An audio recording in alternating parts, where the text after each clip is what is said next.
group based, where you've got 3 squadrons and all the support units and everything. We were just like one small, tiny little flying school down there. How big is a squadron? A squadron would be about 24 airplanes, of which you would normally use about 16 a day. Four flights of 4. We did the finger formation, you know. And so normally we'd have they had about, I guess, maybe about 30 to 40 aircraft, because they were always working on an Allison engine. And but what was interesting was, while we were down there in Florida, was my mother and dad came down to visit me, and we ate in the officers' mess while they were there on a Sunday, and we had Dungeness crab and some other exotic food and ice cream in big containers about that high. And my dad says, "My God, is this the way you people eat that?" I said, "Well, Dad, you got to understand that we're kind of like a autonomous little squadron here. We do everything that we want to do, and so we tell them, the mess sergeant, the belly robber we call him, here's what you do. We give you money. Buy us decent food. Whatever you do with the Army food, we don't care, but we'll pay you to buy steaks and crab and lobster and all that stuff." And my parents were absolutely amazed. Well, anyway, they loaded us up and put us on trains and sent us up to Boston, Massachusetts. Now we knew where we were going. We had been outfitted in, before we went to Tampa, we were outfitted in, I'm trying to think of the name of it. It's up in the northern part of Florida. We went through what they call orientation and equipment gathering, where they gave us everything a pilot would use in his normal career as an Army pilot, which included a parachute bag and all kinds of different equipment. When we got up to, well, we saw by our equipment that we weren't going to the South Pacific. That was our first clue. But then when we got up to Boston, we figured we were headed for the European theater. And we were up at Miles Standish, Fort Miles Standish. And it was just what it was. It was a deportation center, and it was huge. And we were, now this is February, and Massachusetts in February is a tough place to be. It was, we had snow one weekend that was about 4 feet deep in all the streets. So then they, after we had been there and we had been given further equipment and visited the chaplain and made our wills and did a lot of the necessary things that you have to do when you're going to a war zone. By then they loaded us on train and took us from Fort Miles Standish, which is in Rhode Island, up to Boston. And when I said Boston, I didn't mean we went directly there. But we did for deportation. They loaded us on a ship in the Boston Harbor, and it was a captured German liner from World War I, and quite comfortable, really. We had about let's say about 60 flying officers. We had about 250 various different officers of different units, transportation and medical and whatever. But then the real jewel of this trip was, while we had just loaded and we were assigned Deck A, and we all had staterooms. We didn't have them individually. They had about 4 to 8 guys in each stateroom.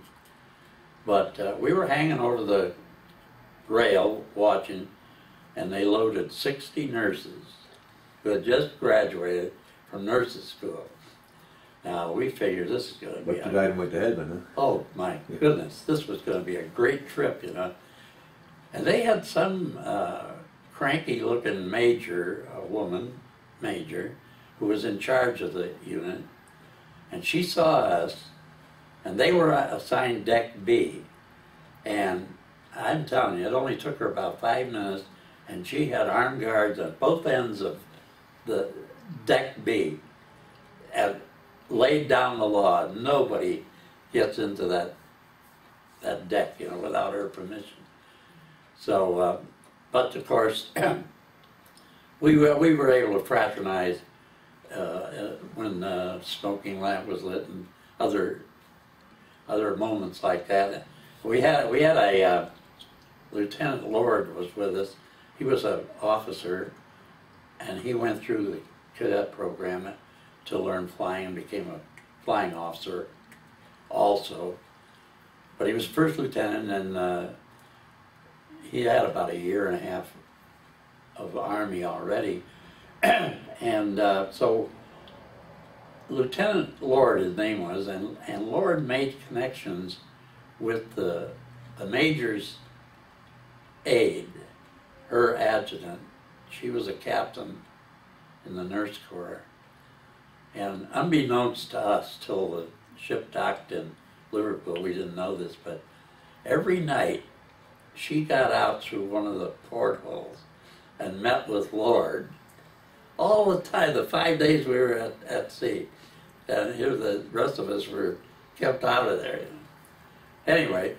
Did you go by convoy across the Atlantic, or did you just sail along? Yeah, we were, that's a good question, because we were in a convoy with other ships, and we felt very secure because we had a carrier just off of our starboard bow and airplanes on it. But when we docked in Liverpool, the carrier also docked there, and those aircraft were in cocoons. They had been, you know, they were P-47s that were being sent over there, but they couldn't fly. They didn't even have propellers on them. And here all the time we thought we were pretty secure, but we did have one scare. We in this the quarters that I was in, there were about 4 or 5 guys. I didn't know any of them, and one guy was I think he was above me, but we were about 3 days out, and it was about 500 hours in the morning, 5 o'clock, and we thought we got hit with a torpedo because we heard a loud smash, and this guy, the bunk above me, jumps out, and he starts running for the door screaming, you know, we got to get out of here. And I said, listen, pal, if it was a torpedo, you're not going to sink it immediately anyway. But he went on up with no clothes or anything, you know, no shoes, nothing. Well, I wasn't that brave, but I mean, I figured it right. When we got up, it was a false alarm. It had some kind of something floating in the water struck the ship or that. But it caused us an alert, you know, the entire ship was alerted.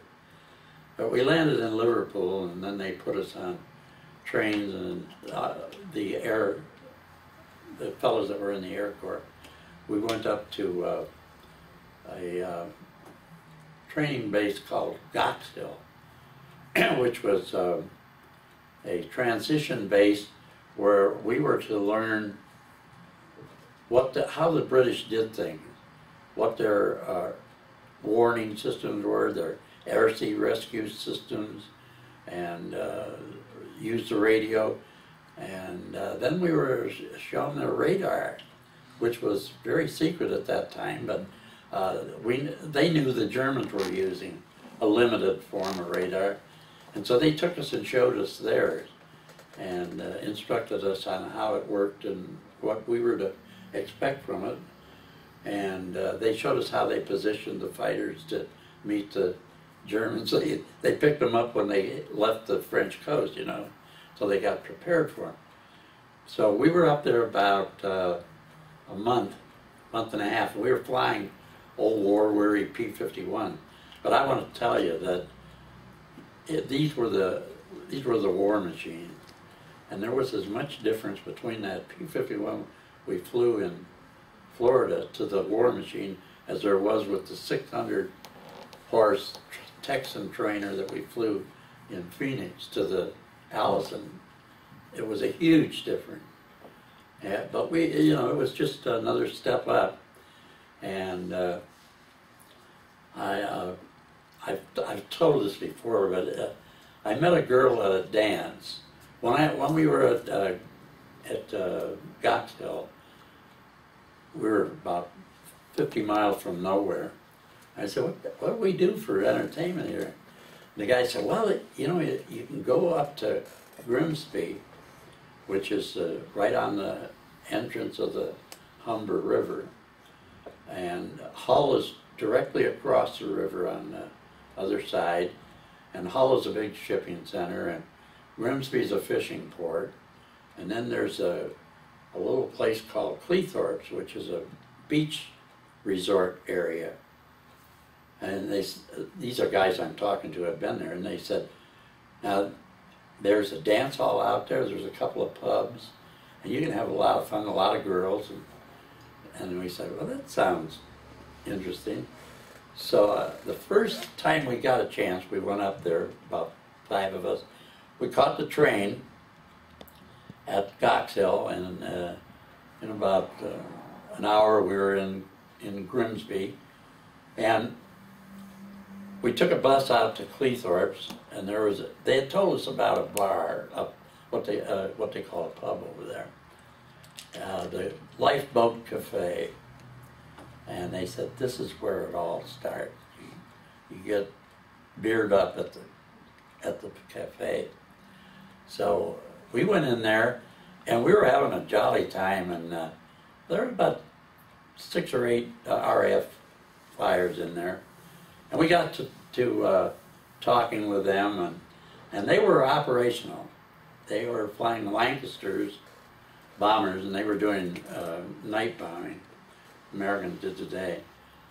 And these guys, they were really good guys, very friendly, and they taught us all the dirty songs that were ever invented or composed in any war. They knew them all, so they taught them all to us.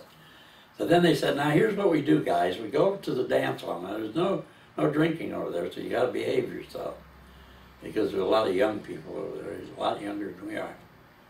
I met this girl, and she seemed like she was a real nice girl. And so I got her, I walked her home, and actually the way it worked out, she walked me down to the railroad station because I needed assistance apparently. But I made a note I got her address and phone number. So later on, about a week later, I was told to take an airplane and go out and do some work in one of the practice areas around Goxhill. So I took this P-51 and I thought, well, the heck with this. I'm going to go up and visit that girl. Because I had a pretty good idea, because I had to walk her to her home, and then she walked me to the railroad station. So I flew over what I thought was her house. I dropped down to about 1,000 feet, and I changed the prop hitch and ran up the engine and made a lot of noise. And just about that time, some clown in another P-51 goes right by me, and with a finger, you know, it says, "Catch me if you can." And off I went after him. And we're only a half a mile or so away from the beach. So he heads for the beach, and I'm right behind him, trying to catch up with him. And they have a big pier. And the British had disabled the pier because they didn't want the Germans to use it if there was an invasion.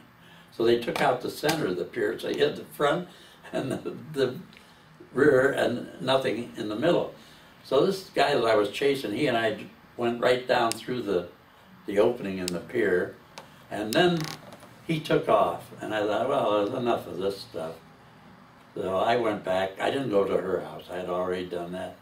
So I went back to Goxhill, and I landed, and I walked over to the ready room, and one of the guys came over to me, one of my friends. He says, "Listen, you weren't around Cleethorpes today, were you?"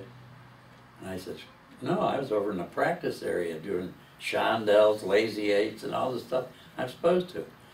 He says, "Well," he says, "two idiots in two P-51s alerted the entire coastal defense system.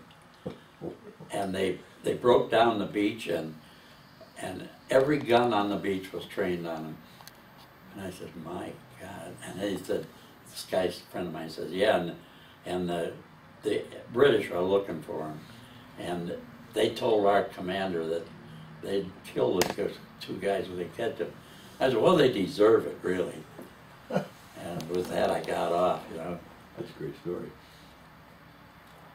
So anyway, by the way, the girl that I went over her house, we've been married now 62 years. That fact. Yeah. That's great. Yeah, we got married. I sent her a letter in 1946, 47, and proposed to her, and we were married 1948, but I thought I'd just drop that in on the side. Anyway, I was posted, here again, my luck was so great. There were 9 of my classmates and I were sent to the 357 Fighter Group, which was posted at officially Station 373, which was located in a tiny village of Leaston, down below the Wash, about 40 miles. And they were the first P-51 group operational in the UK. Others had flown the P-51, but they weren't operational. 354th, I think, had done it. So I was sent down, 10 of us were sent there, and we were what they call replacement pilots.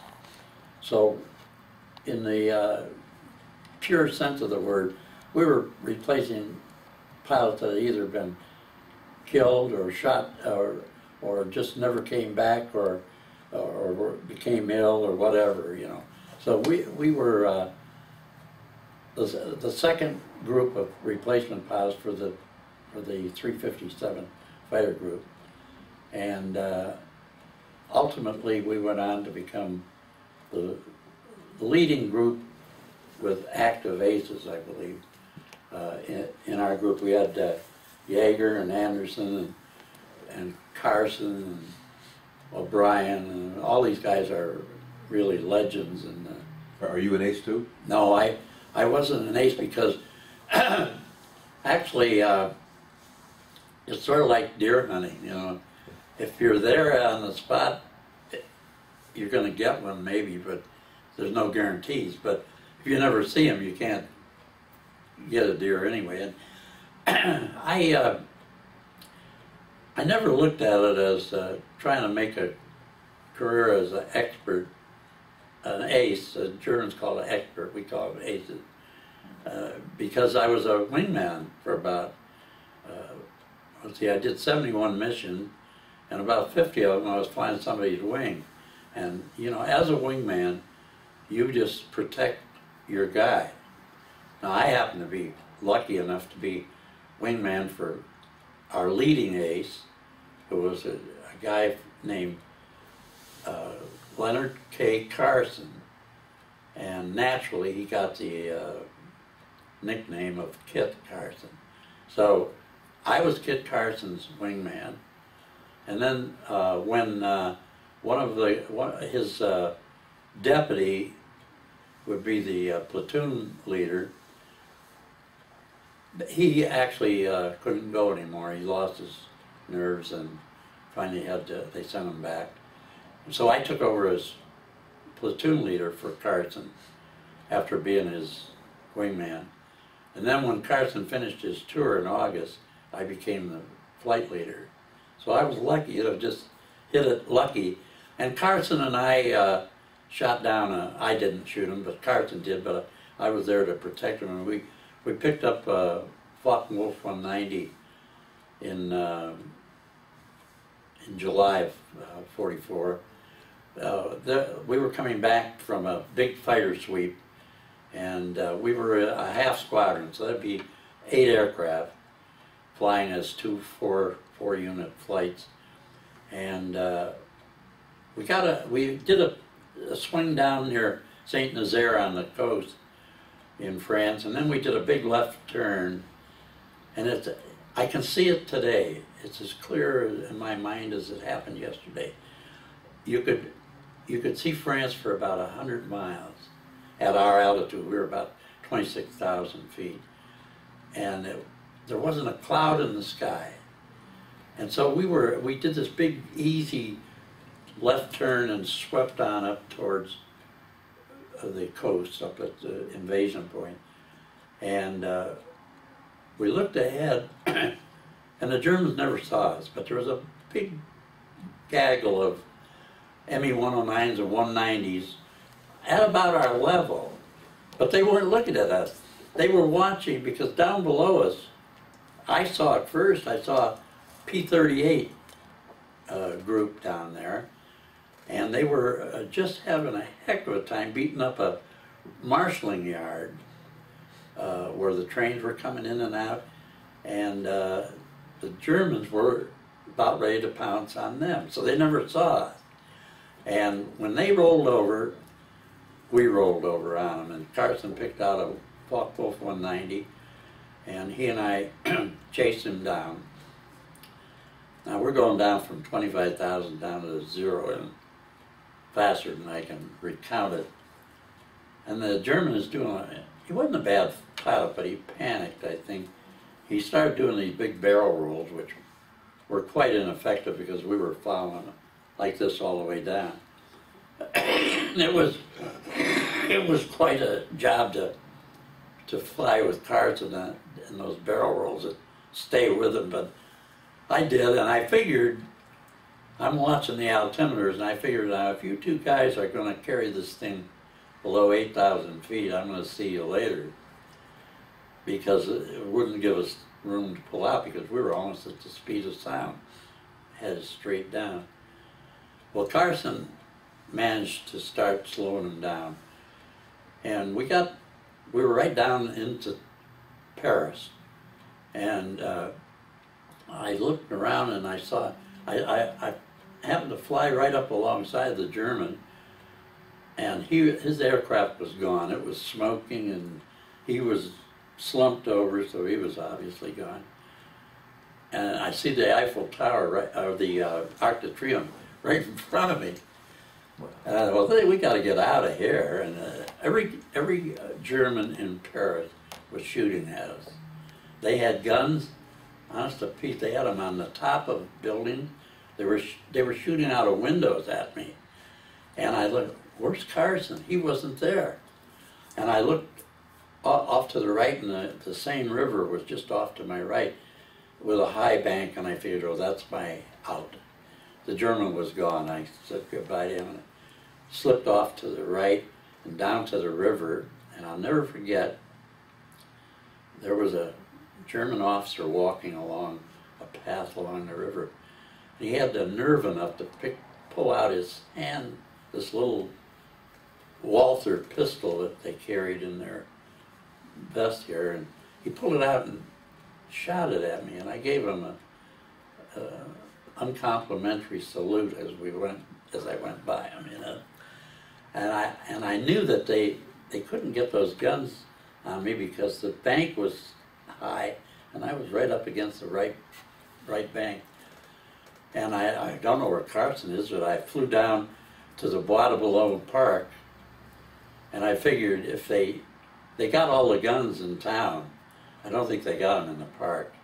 And I snuck out through the park, and I started climbing for altitude, but you couldn't do it too fast, you know, because you attract a lot of attention. And so I was trying to figure out, now, how do I get out of France? Because crossing the coast was the danger point, because they were waiting for us every time we went in and out.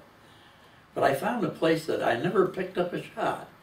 I got right out through there and went home and landed at Leaston, and the debriefing guys had asked me what happened, and I confirmed Carson's victory, and that was the summation of that trip. But I was there. I started my combat tour on the 13th of May, I think, and 44. of 44. Just prior to D Day. Yeah, it was prior to D Day. And at the briefing, they drew a line, and the ribbon went all the way to Berlin. And so that meant that the heavies were going to bomb Berlin. They had already been there maybe twice or three times before, but not with fighter escort. So the briefing officer called me aside and he says, Mr. Conlin, we got a special mission for you. It's my first mission. I mean, how could it be special? He said, you're going to be the radio relay. Do you know what that is? And I said, no, sir, I don't. He said, well, what we want you to do is Colonel Graham is going to lead the 357th group. And when he gets so far into Germany, we can't reach him. But you'll be out there in a relay position, and you will relay messages from us to him, and from him to you to us. And I thought, oh my God, all by myself. He said, what I want you to do is fly out on a course of, I think he said 10 degrees, get to 25,000 feet and set up a parallel course. 2 equal legs on each side and 2 equal legs on the end. And stay there and do that. And so I did it, and I got up there, and I was all by myself, and the weather was starting to close in, and I set up what I thought was a parallel course, and I had a couple of messages from Colonel Graham, and I had a couple of messages from London, and then I wasn't getting anything. Now, I'd been up maybe an hour or so, and I flew for another hour, and I wasn't getting any sound, and I thought, this is not right. I should be hearing from somebody. I was like, well, I better drop down. I found a hole in the weather, and I made the mistake of trying to orbit around it. And pretty soon I was in a power spin, totally out of control. My ears are telling me one thing, and my eyes are telling me another. And this is where the wonderful training that they put us through kicked in. I realized I was in trouble. So what I did was I talked myself into going back on the instruments and telling my ears they were wrong.